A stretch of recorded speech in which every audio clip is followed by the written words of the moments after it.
Pessoal, então vamos finalizar o crime de apropriação indébita. Como eu disse para vocês, é um crime bem curtinho. Agora existem as causas de aumento de pena que estão previstas lá no parágrafo 1º, né? Mais uma vez, causa de aumento de pena, porque existe aí um aumento de pena em infração, né? Sempre quando é qualificadora, altera-se a pena mínima e a pena máxima. Aqui, como é um aumento em 1/3, a pena é aumentada em 1/3, então, portanto, é uma causa especial de aumento de pena, tudo bem? O parágrafo 1º fala assim: a pena é aumentada de 1/3 quando a gente recebeu a coisa. Em depósito necessário. Bom, não sou especialista em direito civil, vocês sabem bem disso, mas o depósito necessário equivaleria ao depósito miserável. O que é o depósito miserável? Que existe inclusive previsão no artigo 647 do Código Civil. É a situação, por exemplo, quando uma pessoa recebe a posse ou a detenção de determinados bens, porque o proprietário desses bens está em alguma condição tal que não tem onde guardar esses bens. Então, existe lá, por exemplo, uma situação de incêndio, uma situação de inundação, em que o dono desses bens não tem onde guardá-los, e para evitar que esses bens pereçam, esse indivíduo recebe esses bens. Então, esse indivíduo, se valendo dessa situação, covardemente se apropria indevidamente desses bens. Na verdade, ele está lá com aqueles bens de forma transitória, até que uma situação se restabeleça. Mas ele se prevalece dessa situação de dificuldade do proprietário e fica com esses bens para si. Uma outra situação, que também tem previsão no Código Civil, no artigo 649 do Código Civil, seria o depósito por equiparação. Então, o que seria o depósito por equiparação? Dando um exemplo para vocês. Você, por exemplo, quando vai a um hotel, vai fazer o check-out, né? Deixa lá, você tem que sair do quarto, deixa as suas malas, por exemplo, durante um determinado tempo com a recepção do hotel, porque você vai comer alguma coisa antes de ir embora.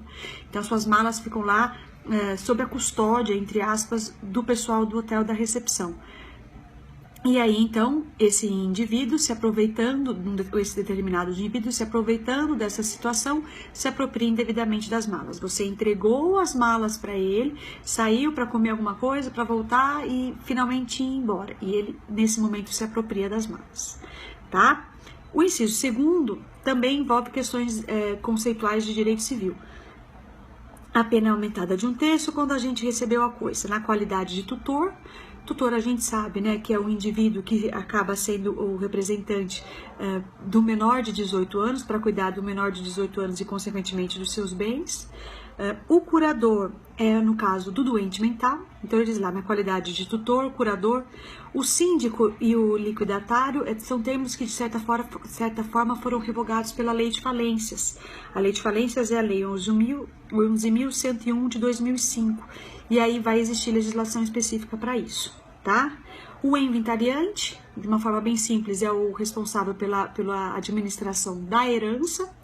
O testamenteiro, o indivíduo que tem por lá a função de cumprir a última vontade, né, do indivíduo que deixa o testamento.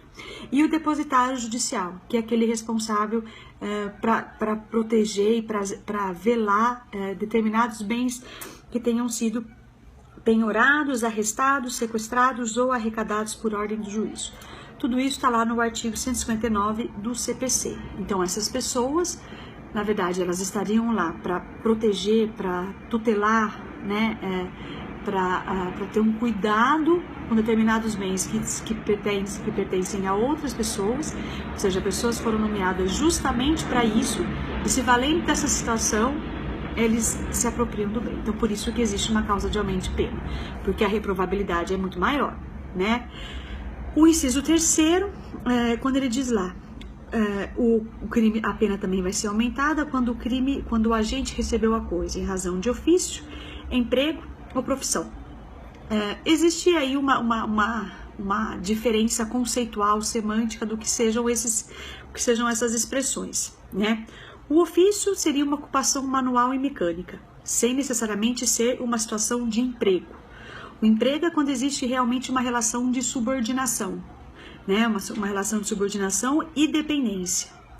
E a profissão, não necessariamente existe a subordinação. Eu posso exercer minha profissão sem ser subordinada a ninguém. Não existe vínculo, não existe vinculação hierárquica necessariamente, né? Então, os indivíduos que recebem determinada coisa em função desse seu ofício, dessa sua profissão ou do seu emprego, e valendo-se disso, se apropriam indevidamente da coisa. Tá bom, gente? É bem curtinho. Não existe mais nenhum outro subtipo, é só o parágrafo primeiro, tá? Então tá bom, gente. Bom domingo, bom restinho de domingo, boa semana. Se Deus quiser, logo mais eu vejo qual vai ser o próximo vídeo que a gente vai postar aqui, tá? Tudo vai depender do andamento das aulas. Mas fiquem atentos. Um beijão.